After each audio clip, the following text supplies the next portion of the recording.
My name is Norman Krasner. I was a captain in an Air Force film unit. Before the war, I was employed at Warner Brothers Studios. Captain Ellis Carter of Paramount Studios photographed these pictures, and Lieutenant William Graff, also of Warner Brothers, was the third member of our party, which reached Buchenwald, a concentration camp near Weimar, Germany, a few hours after our tanks bypassed it. We testify these pictures are truly as represented. There were 21,000 people here the day we came, April 13th, 1945. 19,000 people had been marched off the day before.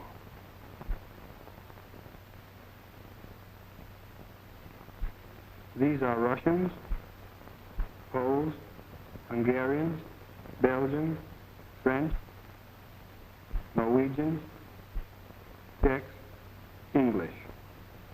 Some Americans had been interned here temporarily. About half of these people are Jews.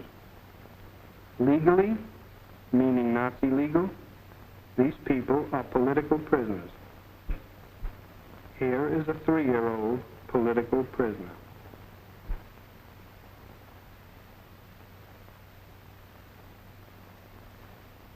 "150 people died the day we came of malnutrition, tuberculosis, typhus, etc. 150 also died the second day, and also the third.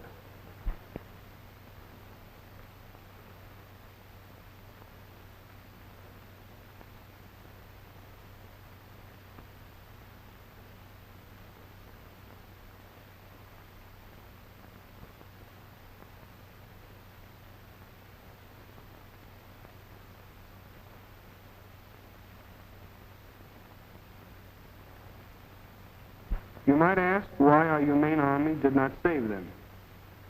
Medical science could not.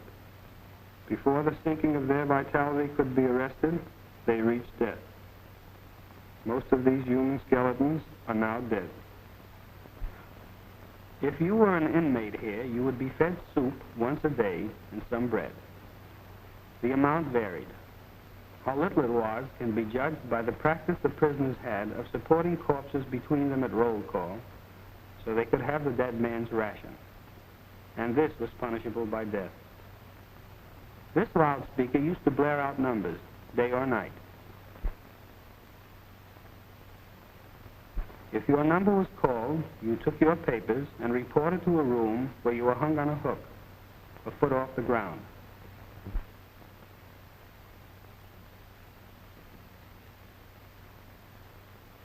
This hanging is not a drop of 20 feet which mercifully breaks your neck, but a slow, agonizing strangulation which takes 5 to 8 minutes. 2 or 3 men would hang from the same hook.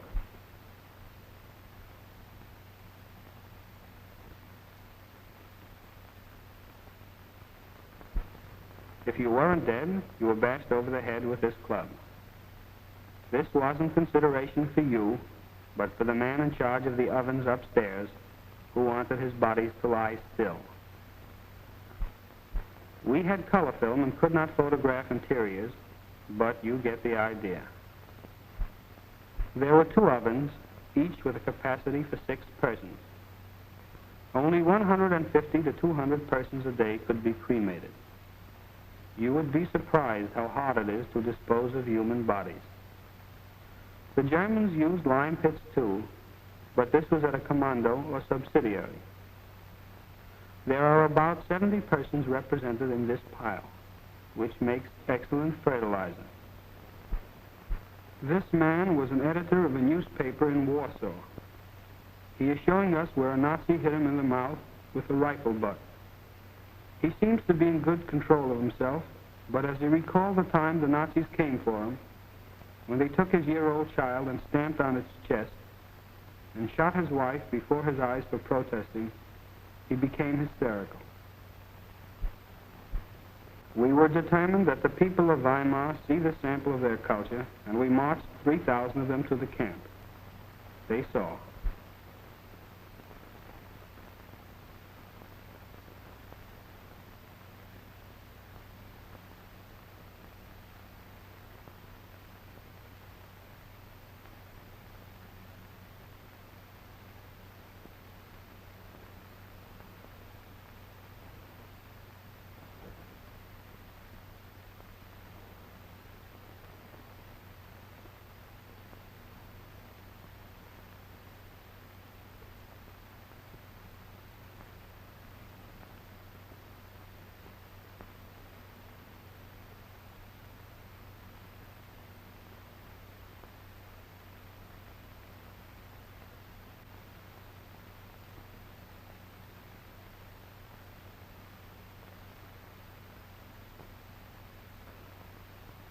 These are not pieces of parchment, they are human skins. They were used to bind books and make lampshades. Here are a man's breasts for the doubtful. The best samples were sent away, of course, but a lamp remained. Some lamps were made with human bones. We had to be content with this one. The wife of the previous commandant, a Madame Koch, was responsible for this art development. She would have men stripped, and if their tattoo pleased her, or, as in these cases, if she thought they would please her, the man would be killed and the skin treated. This is a photograph of Madame Koch. She is 28 years old, an excellent horsewoman, and known for her kindness to animals. Shrinking heads was a lost art. It was a difficult matter to get heads to practice on, but the Germans licked that.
They claimed they didn't know this existed.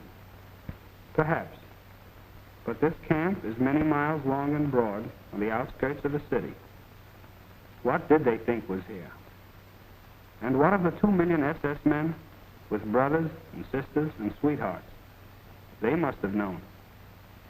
How many millions must know something before it isn't a secret? The Germans are quite well dressed, better than any nation in Europe. Sweaters from Belgium, shirts from Czechoslovakia, stockings from France, diamonds from Amsterdam. Here's a Belgian SS man. They drafted the scum of conquered nations into their ranks. Here's a German SS lieutenant. Here's a Ukrainian SS man. This is the wife of the local hangman. He left her behind when they ran away. He had hung over 5,000 prisoners.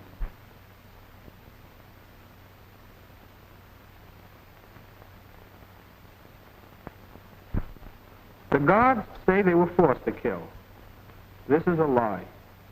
The Guards in Buchenwald enjoyed it. It was a huge circus.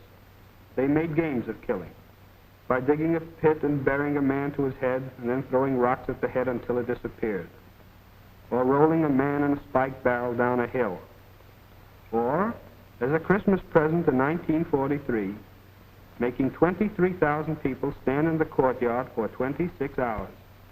Many without shoes, for no reason, just Merry Christmas. Here's how 2 American Medical Corps men reacted.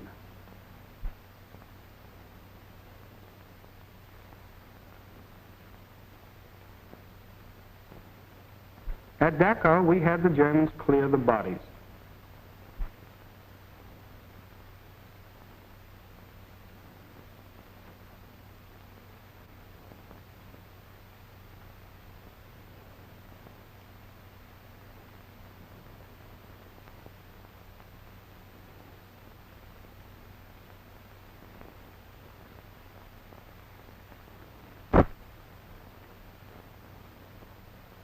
%70 of all autopsies show tuberculosis.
Well, that's what it was like.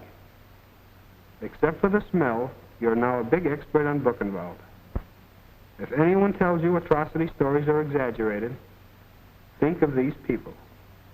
Lawyers, doctors, editors, musicians, judges.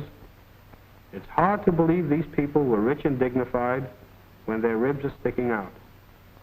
And who can tell who's a Jew and who's a Christian in this pile? Perhaps the man across your dinner table, who tells you these things are exaggerated, knows the difference.